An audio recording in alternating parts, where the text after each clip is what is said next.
doc type HTML. HTML का tag open किया, HTML का टैग क्लोज किया, हेड का टैग ओपन किया, टाइटल का टैग ओपन किया, स्ट्रॉन्ग हमारा टॉपिक है, ये टाइटल का टैग क्लोज किया, हेड का टैग क्लोज किया, बॉडी एलिमेंट ओपन, एक पैराग्राफ बनाते हैं, स्ट्रॉन्ग का टैग ओपन, अलर्ट हमने स्ट्रॉन्ग कर दिया। ये हमारे सेमेंटिक मार्कअप्स हैं।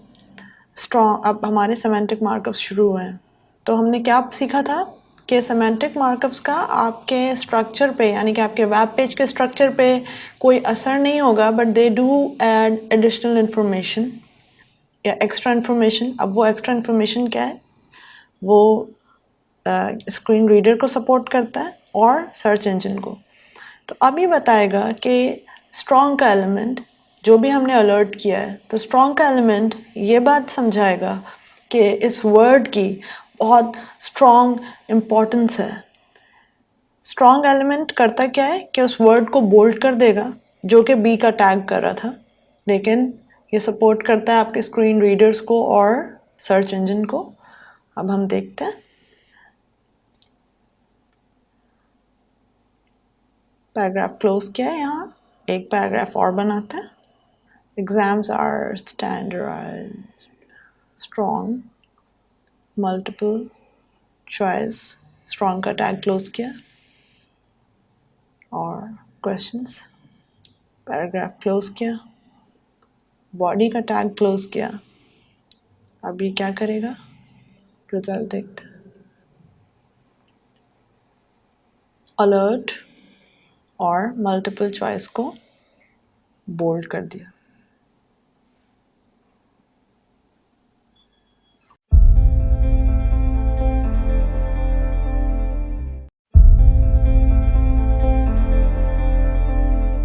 EM का टैग क्रिएट्स एम्फेसिस। तो EM का टैग जो जैसे कि आप रिजल्ट में देख सकते हैं कि क्या करेगा, आपके वर्ड को इटैलिक कर देगा।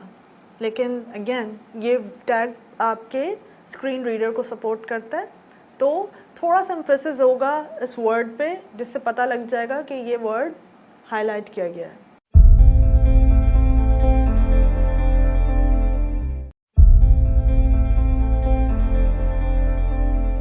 डॉक टाइप HTML, HTML का टैग ओपन, फॉरवर्ड स्लैश के साथ हमने क्लोज किया, हेड का टैग ओपन किया, टाइटल देंगे एम्फेसिस, टाइटल क्लोज, हेड का टैग क्लोज किया, बॉडी का टैग ओपन किया, एक पैराग्राफ बनाते हैं। आई नो को हमने EM के टैग के अंदर रखा है। EM का टैग क्या बताएगा कि इट इंडिकेट्स एम्फेसिस। ये बाय डिफ़ॉल्ट ब्राउज़र EM के टैग में आप जो भी वर्ड रखेंगे उसको इटैलिक पर दिखाएगा। तो हम जहाँ जिस वर्ड को भी इटैलिक करना चाहें उसको EM के टैग में इनक्लोज करेंगे। पैराग्राफ बनाते हैं, स्ट्रक्चर्स विद HTML, EM के टैग क्लोज किया, पैराग्राफ क्लोज किया, एक पैराग्राफ और बनाते हैं। I know, EM के tag close, how to build website layouts with EM का टैग ओपन, CSS, EM का टैग क्लोज। अब पैराग्राफ क्लोज, बॉडी का टैग क्लोज किया, उसका रिजल्ट देखते हैं।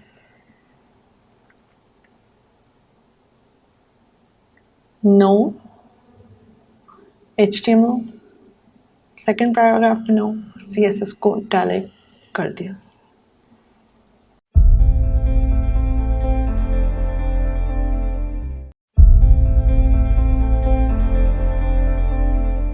नेक्स्ट टॉपिक रोटेशंस है। अच्छा, अब देखें हमने क्या देखा था कि सेमेंटिक मार्कअप्स हेल्प करते हैं आपके सर्च इंजन को या स्क्रीन रीडर्स को। अब आप क्या करते हैं, आप गूगल अगर करें कि फेमस कोटेशंस जो भी आपके राइटर्स हैं या जिनके भी कोट पसंद हैं आपको, या आप जैसे फ़र्ज़ करें सर्च करें कि कायदे आज़म के कोट्स आप पढ़ना चाह रहे हैं, आपने गूगल पे गए लिखा, तो आपने कभी गौर किया है कि गूगल को ये बात कैसे पता कि ये कोई कोटेशन है?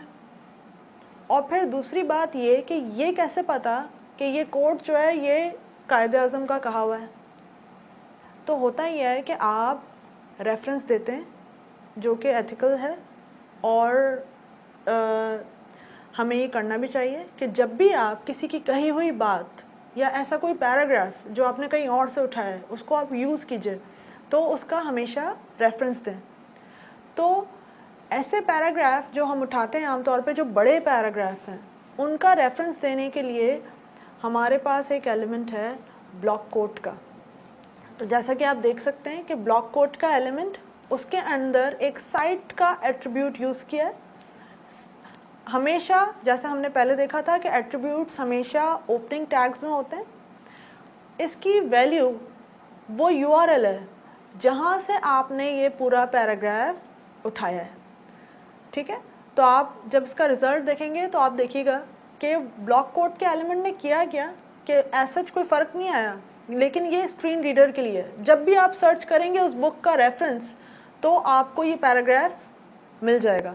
अच्छा, आप देखें कि ब्लॉक कोड एलिमेंट के अंदर जो भी एक पैराग्राफ यूज़ किया है जो कि वो कंटेंट है जो कि आप डिस्प्ले करना चाह रहे हैं, तो उसने किया ये है कि उस टेक्स्ट को, उस कंटेंट को थोड़ा सा इंडेंट कर दिया है राइट साइड पे, ठीक है। तो जब भी हमने कोई लॉन्गर पैराग्राफ्स या ऐसा कुछ देना है या आपने कोई रेफरेंस देना है, कहीं से आपने उठाया हुआ है किसी जगह से, तो वहाँ आप हमेशा ब्लॉक कोड का एलिमेंट यूज़ करते हैं। सो फॉर शॉर्टर कोड्स हम यूज़ करते हैं क्यू का एलिमेंट। तो आप देखिए यहाँ पर रिज़ल्ट में आपको नज़र आ रहा होगा कि कायदे आज़म का जो कोटेशन है वो हमने क्यू के टैग के अंदर रखा, यानी कि क्यू का टैग ओपन किया, कोटेशन लिखा और क्यू का टैग क्लोज़ किया। तो उसने क्या किया कि उस कोट के दरमियान उसको डबल कोट्स में कर दिया है।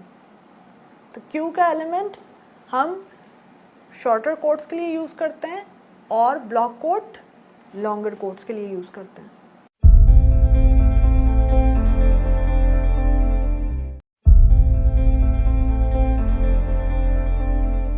doc type HTML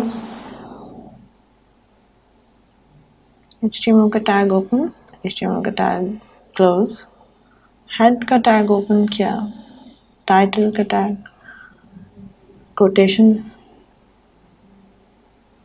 हेड का टैग क्लोज किया, बॉडी का टैग ओपन, ब्लॉक कोट। तो कोटेशंस के लिए हम दो तरह के एलिमेंट्स यूज़ कर सकते हैं, ब्लॉक कोट या क्यू। तो लॉन्गर कोट्स के लिए हम आमतौर पे ब्लॉक कोट यूज़ करते हैं। दोनों block quote element longer quotes के लिए और क्यू का एलिमेंट्स जो भी आपके शॉर्टर कोट्स के लिए हम क्यू का एलिमेंट यूज़ करते हैं। उसके साथ हम साइट का एट्रीब्यूट यूज़ करेंगे। उसमें हमने ये वैल्यू, उसकी वैल्यू क्या है, वो रेफरेंस आप देंगे, वो URL देंगे जहाँ से वो कोटेशन आपने उठाया है। जैसे कि हमने साइट के एट्रीब्यूट में स्पेसिफाई किया है कि कोटेशन जो हम बता रहे हैं, एक पैराग्राफ में कोटेशन देते हैं, anyone who holds a true opinion without understanding is like a blind man on the right road। ऊपर हमने रेफरेंस दिया है कि ये कोटेशन कहाँ से उठाया है,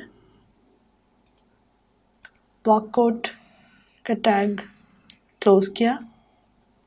आप देख सकते हैं कि एट्रीब्यूट साइट का जो एट्रीब्यूट आपने यूज़ किया है वो इंडिकेट क्या कर रहा है कि ये जो कोटेशन है ये हमने कहाँ से उठाया है, ठीक है। It's value should be a URL that will have more information about the source of the quotation, ठीक है। तो चाहे ब्लॉक कोड का एलिमेंट हो या क्यू का एलिमेंट हो, अब क्यू का एलिमेंट देखते हैं। एज मोहम्मद अली जना सेड, क्यू का टैग ओपन किया। अब यहाँ हम क्यू के टैग में वो कोटेशन देंगे जो हम दिखाना चाह रहे हैं। क्यू के tag close, paragraph close, body का टैग क्लोज। रिजल्ट देखते हैं।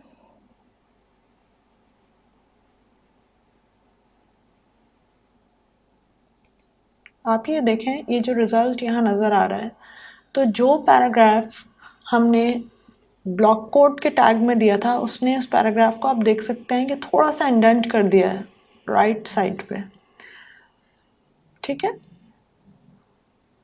लेकिन ये ब्लॉक कोड का एलिमेंट आप इसलिए यूज़ नहीं करेंगे कि अगर आप कोई टेक्स्ट को इंडेंट करना चाह रहे हैं, वो ये वाला काम हम आमतौर पे CSS से करते हैं।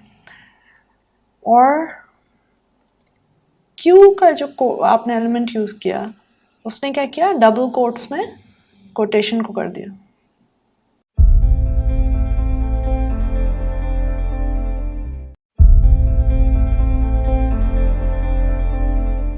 एब्रीविएशन एंड एक्रोनियम, तो हमारे लिए जानना ज़रूरी है कि एब्रीविएशंस और एक्रोनियम होते क्या हैं। हर एक्रोनियम एब्रीविएशन होता है, लेकिन क्योंकि वो किसी भी वर्ड का शॉर्ट एंड फॉर्म होता है, लेकिन हर एब्रीविएशन एक्रोनियम नहीं होता। एक्रोनियम क्या है कि किसी भी वर्ड, किसी भी शॉर्ट एंड फॉर्म को आप एज अ वर्ड यूज़ करें।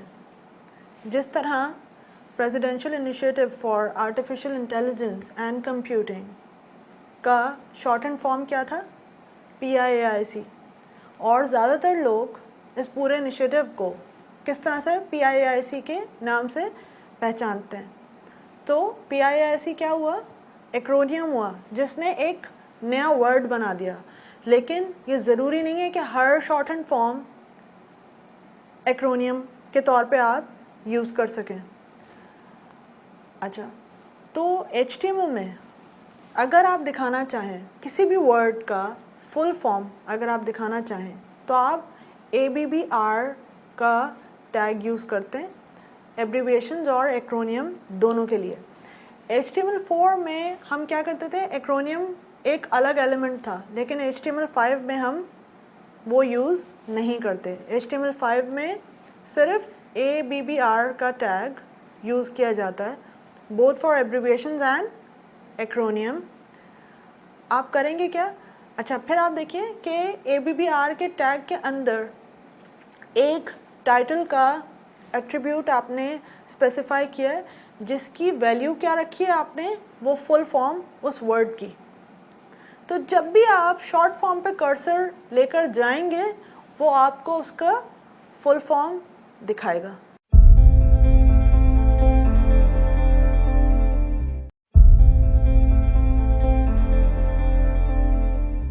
डॉक टाइप HTML का टैग ओपन, क्लोज किया टैग, हेड का टैग ओपन, टाइटल देते हैं एब्रीविएशंस एंड एक्रोनियम,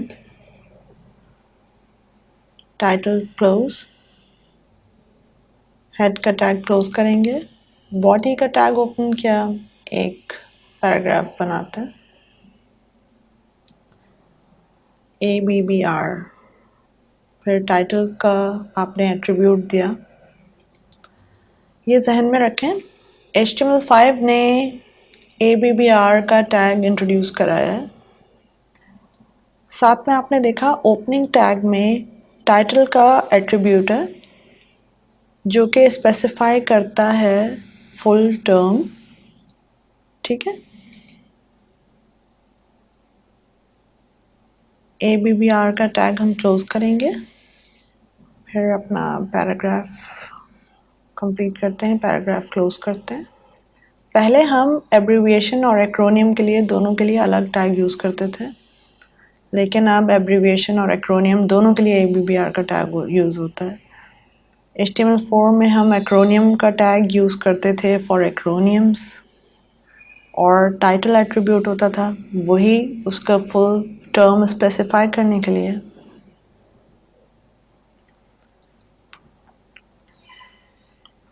पैराग्राफ का टैग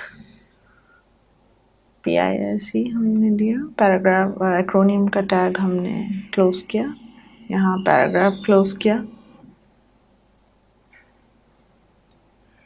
बॉडी का टैग क्लोज करेंगे। अब रिजल्ट देखिए,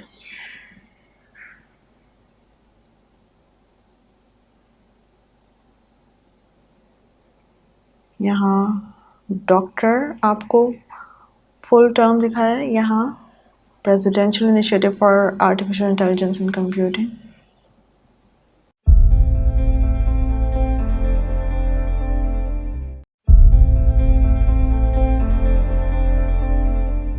एड्रेस का टैग का बहुत ही स्पेसिफिक यूज़ है।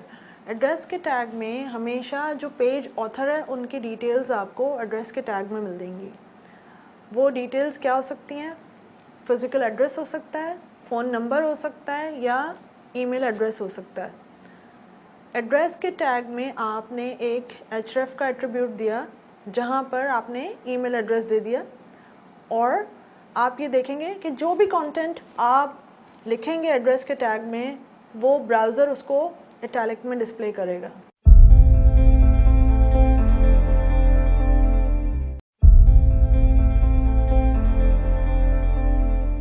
डॉक टाइप HTML का टैग ओपन किया, HTML का टैग क्लोज किया, head, title, address, title close, head का टैग क्लोज करेंगे, बॉडी का टैग ओपन। एड्रेस का टैग का बहुत ही स्पेसिफिक यूज़ है। It can contain author details, ठीक है, जो भी आपके पेज के ऑथर हैं उनकी डिटेल्स आपको एड्रेस के टैग में हमेशा मिल जाएंगी। So it can contain physical address, मगर ज़रूरी नहीं है कि फ़िज़िकल एड्रेस ही हो, ईमेल एड्रेस भी हो सकता है, फ़ोन नंबर भी हो सकता है। तो हम करेंगे क्या कि एड्रेस का टैग आपने ओपन किया। अब देखें, एंकर के टैग में आपने href एट्रीब्यूट और उसकी वैल्यू क्या होगी, वो ईमेल एड्रेस हमने दिया, जैसे कि यहाँ पर आप PIC का देख सकते हैं एड्रेस, ठीक है। एंकर का टैग हम क्लोज करेंगे, एक पैराग्राफ और बनाते हैं। यहाँ पर हम फिज़िकल एड्रेस स्पेसिफाई करेंगे आपके PIC के हेड ऑफिस का। पैराग्राफ क्लोज किया, इधर आपने एड्रेस का टैग क्लोज किया, बॉडी का टैग क्लोज किया। अब इसका रिज़ल्ट देखें, जो भी आप एड्रेस के टैग में देंगे ब्राउज़र उसको इटैलिक में दिखाएगा।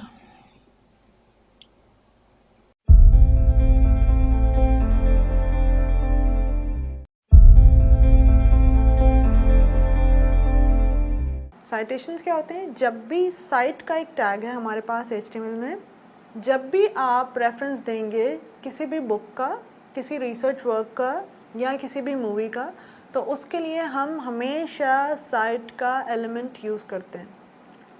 साइट के एलिमेंट में आप बताते हैं कि ये साइटेशन आपने कहाँ से उठाई है, ये रेफरेंस देना बहुत ज़रूरी है।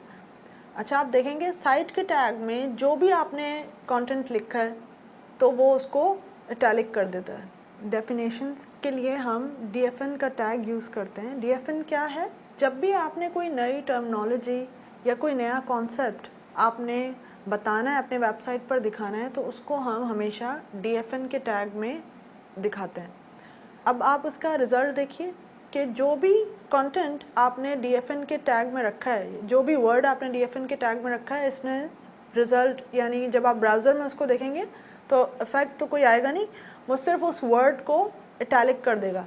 लेकिन ये वाले जो एलिमेंट्स हम सीख रहे हैं, सेमेंटिक एलिमेंट्स, ये क्या हैं कि आपके सर्च इंजन्स को हेल्प करते हैं।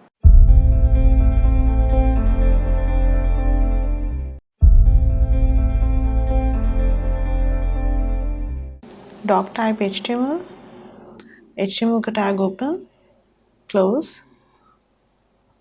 हेड का टैग ओपन, टाइटल आपका है साइटेशंस, टाइटल क्लोज, हेड का टैग क्लोज किया, बॉडी का टैग ओपन, एक पैराग्राफ बनाते हैं। साइट का टैग हम यूज़ करेंगे। साइट का टैग आप आमतौर पर यूज़ करते हैं जब भी आप रेफरेंस देंगे किसी बुक का, कोई भी बुक है, कोई भी फिल्म है या कोई भी रिसर्च वर्क है, जब भी आप उसका रेफरेंस देंगे तो साइट का एलिमेंट यूज़ करेंगे। थिंक एंड ग्रो रिच, अब ये जो बुक है उसका रेफरेंस हमने साइट के टैग में दिया, साइट का टैग क्लोज किया। इसके बाद हम पैराग्राफ अपना कंटिन्यू करेंगे। साइट के एलिमेंट में आप जो भी कंटेंट रखेंगे तो बाय डिफ़ॉल्ट ब्राउज़र उसको इटैलिक में शो करेगा।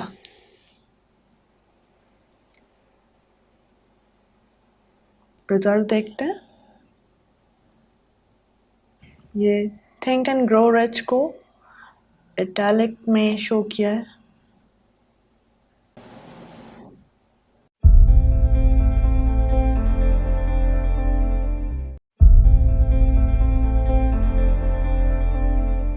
doc type HTML का tag open, close,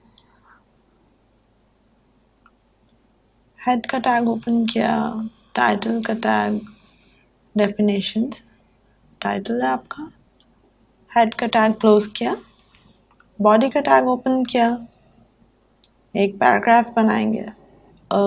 DFN element is used when you first time explain some new terminology.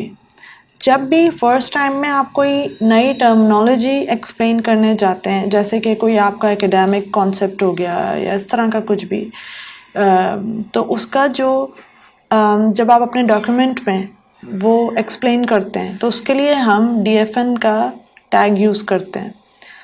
अच्छा, DFN के टैग के अंदर आप जो भी कंटेंट रखेंगे वो उसको आपके ब्राउज़र में बाय डिफ़ॉल्ट इटैलिक में रेंडर करेगा। तो अब हम देखते हैं। aims to indicate the defining instance of a new terminology. Paragraph close किया आपने। अब ये देखिए,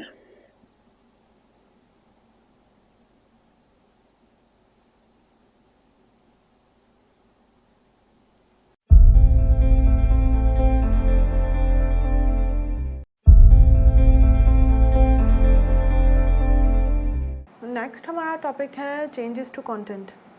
यहाँ पर अगर आप देखें इंसर्ट और डिलीट, अगर मैं आपसे कहूँ कि पहले हम HTML4 यूज़ करते थे और अब हम HTML के लेटेस्ट वर्जन यानी कि HTML5 पे काम करते हैं, तो मैं ये दिखाना भी चाह रही हूँ कि HTML4 पे काम करते थे और HTML5 भी दिखाना चाह रही हूँ। तो मैं करूँगी क्या कि HTML4 को डिलीट के उसमें रखूँगी और HTML5 को इंसर्ट में रखूँगी, यानी कि HTML4 को रिप्लेस कर दिया HTML5 ने। ठीक है। अब दूसरा हमारा टैग है S का। S का टैग आप दोनों का अगर इंसर्ट और डिलीट और S, इन दोनों को अगर आप देखें ना ब्राउज़र में, तो दोनों एक ही काम कर रहे हैं एक्चुअली। लेकिन फ़र्क क्या है कि उसमें आपने रिप्लेस किया है और यहाँ पर S के टैग से आप बताते हैं कि ये जो भी कंटेंट है वो this content is no longer relevant. जैसे कि सेल्स लगती हैं, आप आमतौर पे देखते हैं कि जो लैपटॉप के प्राइसेस थे पहले ये थे और आफ्टर डिस्काउंट यानी कि सेल के बाद ये वाले प्राइसेस हैं। तो जो भी एक्यूरेट नहीं है, जो भी रेलेवेंट नहीं है, उसको आप एस के टैग में दिखाते हैं, और जब भी आपने कुछ रिप्लेसमेंट करना है उसको आप इंसर्ट और डिलीट से दिखाते हैं। लेकिन ब्राउज़र में दोनों का कोई फ़र्क नहीं होता, रिज़ल्ट दोनों का एग्जैक्टली सेम है।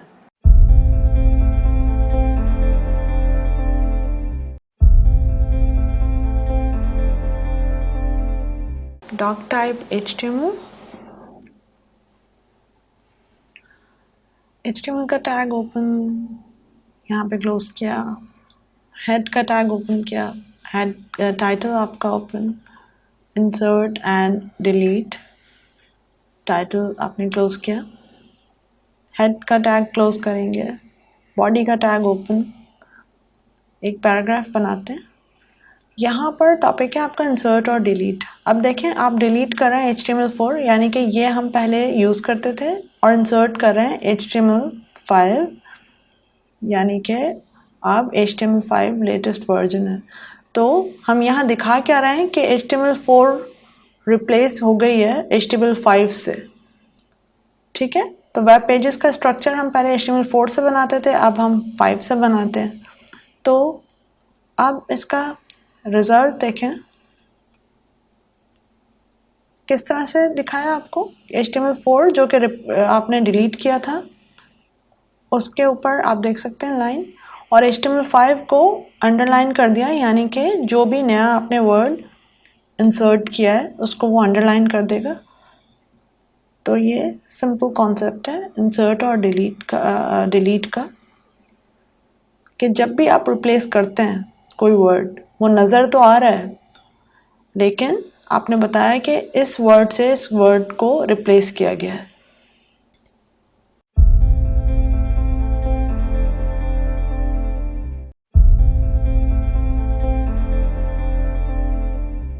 डॉक टाइप HTML का टैग ओपन, HTML का tag close,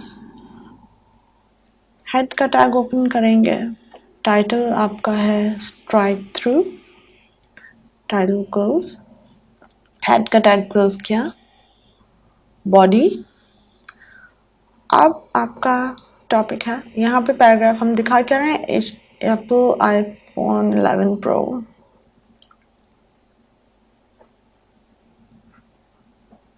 S. So S element indicates something that is no longer accurate or relevant, but that should not be deleted. यहाँ पर हमने दिखाया कि पहले आईफोन के प्राइस 1199 थे, अब 1000 रुपीज़ है। सेल प्राइस आप दिखा रहे हैं कि ये डिलीट ना हो, लेकिन ये अब एक्यूरेट नहीं है। यहाँ रिजल्ट देखें, जो भी एस के एलिमेंट में रखा उस पर आप लाइन देख सकते हैं।